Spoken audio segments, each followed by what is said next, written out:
Please welcome our pastor, Manoj Jacob.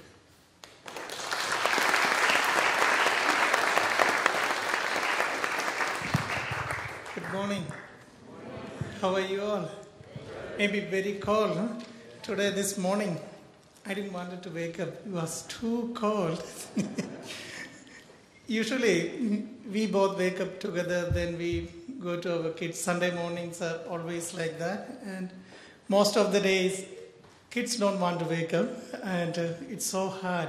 But today, somehow, when I went, usually in our kids, 3 of them sleep in one bed, and the youngest one always in the middle. And I go and bring up her, and then the other one, the oldest, she's the one always get up very late, the last. But today, she was up, and then she was kind of showing me that she's very, very asleep. And then while I was waking up, she jumped and scared me. Ah, Appaji! Anyway, it was kind of very nice. Then today was much easier to wake them up. And that remains actually, when I was young, I didn't want to wake up. And always, we had a schedule in my home. All kids are supposed to sleep 10 o'clock. Then we are supposed to wake up at 5 a.m. in the morning. And I wasn't good. I wasn't at all a morning person. And my father had to call me many, many times. Sometimes he even get tired of me. Sometimes sprinkle some water on my face to wake me up. Yep, it was life. Today, actually, before I start my sermon, I want to thank for that wonderful songs. And actually, especially this offering song, I didn't choose that. Usually, I get involved with the choosing songs, and I discuss with the band. 9 o'clock also this week, somehow, I didn't get any time to discuss. And today's, I didn't even know that which song they are going to sing. Yesterday, last night, late evening, Mrs. Nelson sent me, oh, this is the song. And I didn't know which song was that also. It was first time I'm listening to that song. But somehow that's really, really resonated with my sermon I prepared. So really grateful for doing that. And just as I want to talk about life in general, and when we talk about life, it's always like, always it comes like, oh, life is tough. But always, when I think about that, Mr. Bruce always come to my mind. He always say, hey, Manoj, how is it? He always say, life is exciting. That's always. Then, Mr. Edwards, usually whenever he come to office, he asks me, what's up, what is new? And that's always his greetings. And then I was thinking about our life. It's always something new. And it's exciting, but many times that's what gives us troubles too. We don't know what is going to happen tomorrow. And we don't know what is going to happen day after tomorrow. It's always, we have to expect things regardless of, we have some plans, but it may not happen. And so, recently, I was feeling like we don't know what is going to happen soon or tomorrow. Many, many decisions, even though we don't know, we have no clue about our life in future. We have to take decisions every day. And those decisions are actually leading us forward. Every day we are going forward. And somehow, I feel like these decisions, our life is kind of many, many decisions every day. And sometimes some of them are kind of silly decisions, like what do we eat in the morning, what is breakfast, what is lunch. And those are kind of simple, silly, but we have to decide. And again, there are many bigger ones, sometimes in my life, I always think my bigger decisions were which major I should choose from high school when I entered into university. I was kind of really struggling. Then actually I wanted to study for political science and humanities. but my best subjects were physics and math. And the reason why I wanted to go for humanities, I wanted to get involved with the world. And so finally I was debating, and then finally I chose physics as my major, and which I still believe that was better for me. So that is our life. And then marriage, one thing I believe that's always one of the major decisions. And how many of you could take a decision? I think, anyway, we choose to go for that, but that was our decision. But our partner was chosen by True Father, isn't it? Yeah. Most of us. And so that's my point. Like always, we go through a lot of struggles, and we don't know which way I should take. When we are in that chaotic situation, in a dilemma, I feel like we cannot take any decision just by ourselves. And when I end up that kind of situation, always there's one passage from Old Testament, Jeremiah 29, that I feel that's kind of very, very interesting passage, and which is kind of healing and promising for me. This is Jeremiah 29:11 says, "For I know the plans I have for you, declares the Lord, plans for welfare and not for evil, to give you a future and hope." This particular passage is given to Jewish people through prophet Jeremiah, when they were in Babylonian captivity, and they were under the rule of Babylonian king, and they were in exile, and they did not have freedom that time.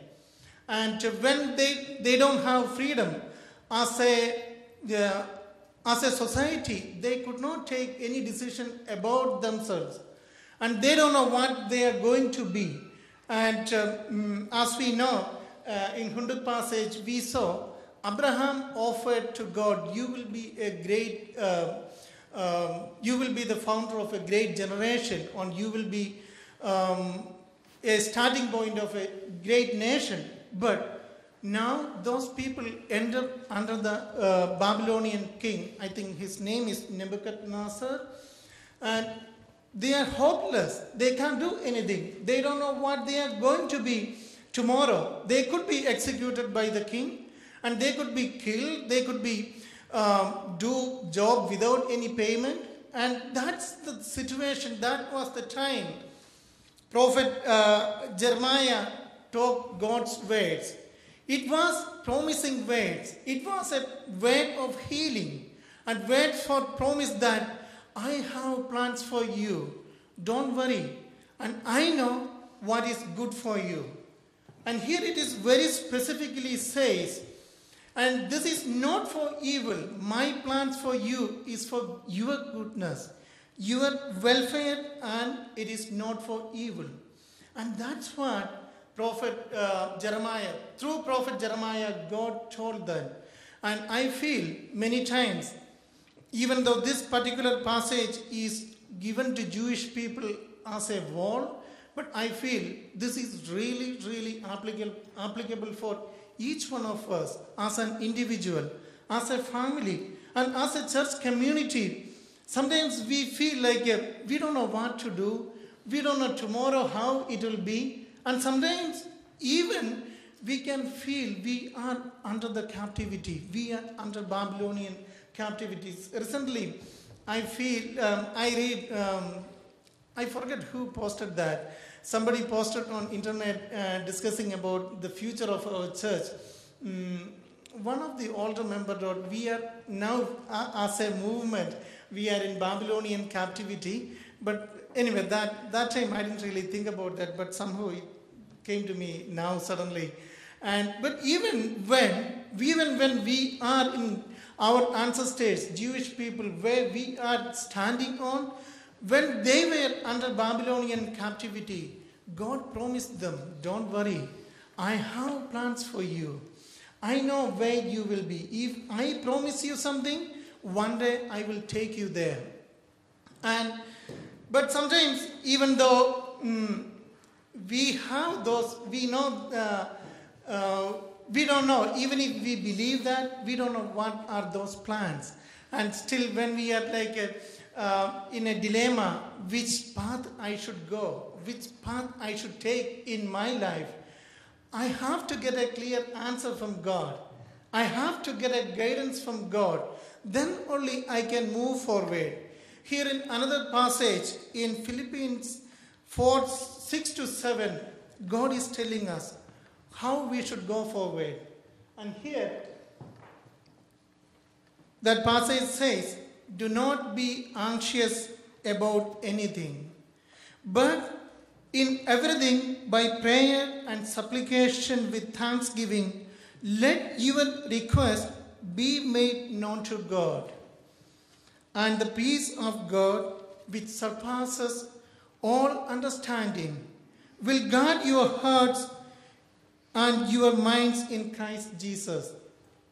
This says, it's so easy for us to get fluctuated and get panic, and then those kind of situation, God is advising it through the great sages before. Great sages come to us before our life, or thousands of years before. They are telling us, do not be anxious, do not worry. This reminds me one of my experience I had many years ago in India, while I was pioneering one church in one of our port city in my home state. And before that, I was national leader. Then I really wanted to pioneer so that I can multiply our members. And I didn't, even though India is the biggest population, we don't have much members there. And that's why in my hometown in my home state, we have a big Christian population. That's why I thought if I pioneer there, I can make a better foundation. So we went there. That time we had one Japanese sister. She was very close to us. Her name, I don't know, people know one, Yukari Okamura. She's very famous in Chombyong and very very activist type. She came to our center and she was staying with us in our home. Then she told us, when she see our city and see that fishing foundation, she told us, oh Manoj, you should start Ocean Church. And I didn't have any clue what is that. Then she told me she was in many years involved with the Ocean Church. But I had one of my relatives had a fishing boat. He had a fishing business. And I talked to him, oh, here we have an idea to start fishing business. And can we come one day on your boat and see how is there? Then we went, he had a trawler boat. Maybe you know that this boat actually has a huge, very long net, and it was kind of sweeping through the sea. And we went, like 4 of our members with the sister, we went out to the sea. It was 3 days and night. And the first day was very nice, but even though it was nice, most of us threw up and we couldn't do much. Somehow me and the sister, we didn't really throw up. I really enjoyed it, and all of us, other brothers, they were kind of almost like stacked on a pile, just sleeping in a corner, couldn't even stand up. But the second day, the sea got rough, and we started getting big waves, and after it started with the winds and waves, then after a couple of hours, big heavy rain, and I got panic. I don't know what to do.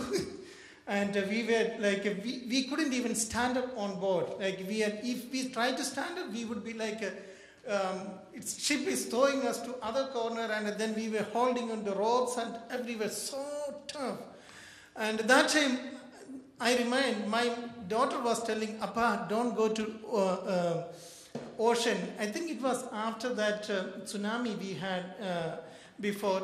Then she was so worried. Then I thought, oh my God, I'm going to die. My daughter had some kind of intuition that I shouldn't go. I should have listened to her. My God, what to do? And we were so panicked, we couldn't do anything, like all of our members.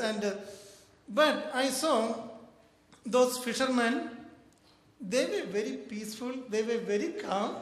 And sometimes I saw they are also, when they get up, they suddenly fall down, then they again get up, they lower the anchor and many things. They are kind of doing things, even though they see it is really rough, and they told me they never witnessed that much rough sea.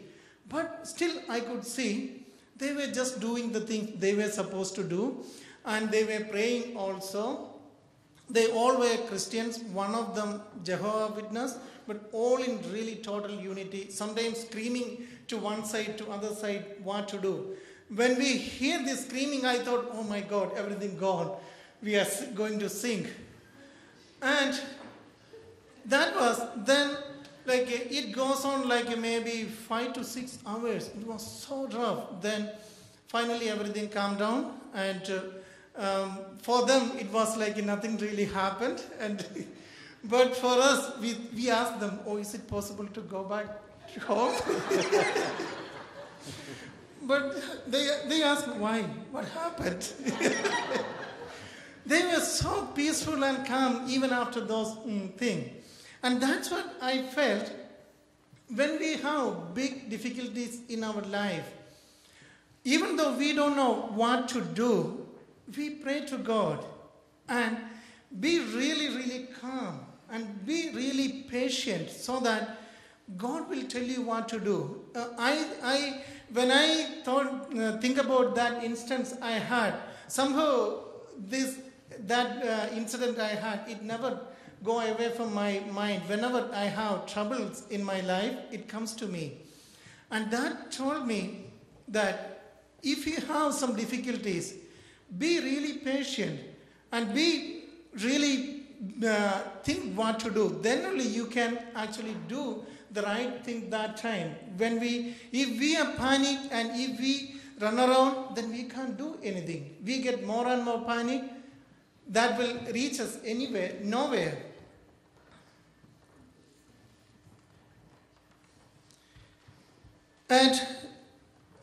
But still, we have, like, when we really focus our mind by believing that, like, God knows God has a greater plan for us, and God will lead us. But here in this passage it says, with prayer and with supplication of thanksgiving to God, let God knows what you want. We have to pray and then let God. God, I'm really grateful in this situation. Still, God, I want to go back to home. I want to see my kids again. And we can very sincerely tell God what we want. And of course, God has planned for us. Then here, in this Isaiah 3:20, it says, and your ears shall hear a word behind you, saying, this is the way, walk in it. When you turn to the right or when you turn to the left, you will listen what is the direction for you from God. What's the direction for me from God? And that's what I felt all throughout our life. Whenever these are like simple decisions we need to make, or simple confusion we are in, or the bigger confusions or bigger anxiety we are in, we have to let God, we have to believe in God and let God, what are we going through? What kind of struggles we are going through? How can I overcome this? Let me know what I should do, which step I should take in on this way. Yes, the scriptures is telling that God will tell you where to go, and that always as a soft, tiny voice from God that you can hear only if you believe God has a plan for us. Only if I believe in God, and only if I let God what I want, what I can do, then only God can guide us. Many times we get confused and then we don't know what to do. We get upset with other people.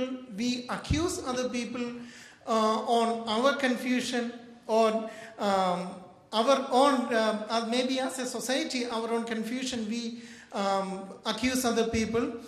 That's not the way. We have to, as a person, I firmly believe, I have to believe in God, that God has a plan for me.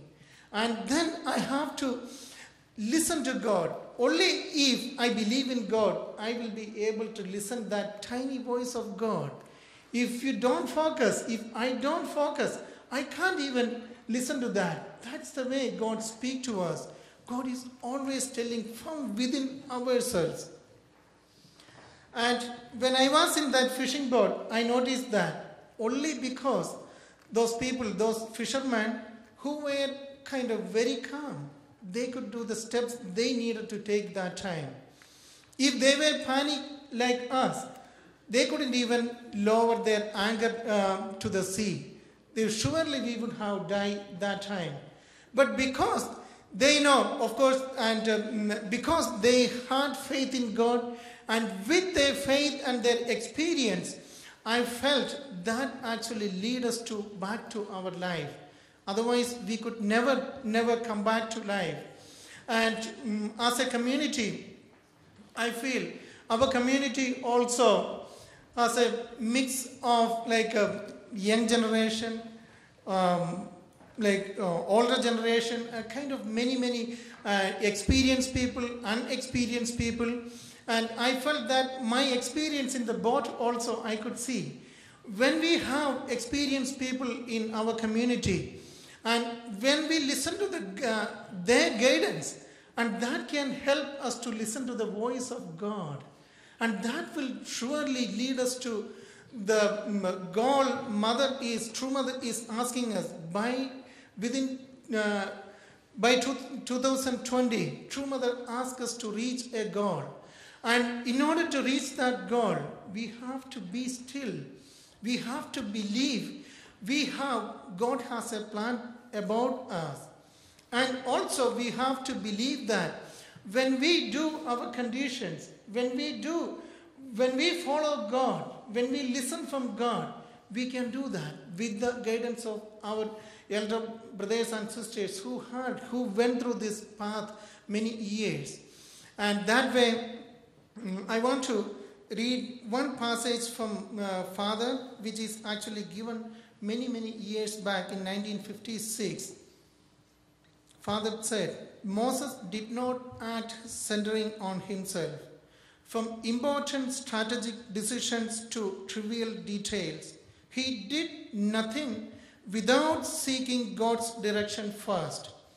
In this way, Moses could enter the palace of the Pharaoh, perform miracles and bring on 10 plagues and lead the Israelites out of Egypt.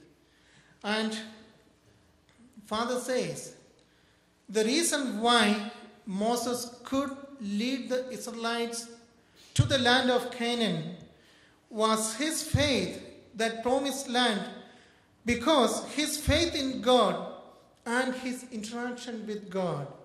When we couldn't understand, we are not able to understand something, we can pray to God. We can even discuss with God. We can ask clarification to God. Sometimes we believe Moses actually consulted with God. And you can see in the life of Abraham, life of Moses, and those great sages, they were actually talking back to God. When Abraham's time, when God was going to wipe out Sodom and Gomorrah, Abraham asked back to God, God, are you sure you want to wipe out everything? And what if there is 50 good people there? Then God tells, if there is 50 people, I wouldn't do. Then again, Abraham asked, what about if 40 people? That kind of interaction we can have with God. And we can have with any central figure we have. And I believe only if we have that active interaction with our central figures, and with our God, then we will be able to really reach kingdom of heaven in our life. I believe that this is the way for us to go. This as a movement, as a family, or as an individual, we all have to understand this. God will tell you what to do. Once, in everything we have to do, consult with God as a person, consult with God as a family, consult with God as a movement. Then we will be really able to go to the right path. So, my dear brothers and sisters, today I absolutely believe we are, as a movement, many times we believe like that we are nowhere and we are in a captivity, we are in Babylonian captivity, or we don't know where we are heading, or maybe some of us may personally also feel that, but I strongly believe these three things in our life, if we follow that, like really believe, we have to really believe that God has a plan about us. And then let God knows our thoughts. God can, and once we are able to let God knows our thoughts and our what we notice and what we see in the world, report back to God, then God will tell you in that soft, tiny voice which way we should take as a person and as a family and as a movement. Then we will be in the right place. Thank you for listening to me.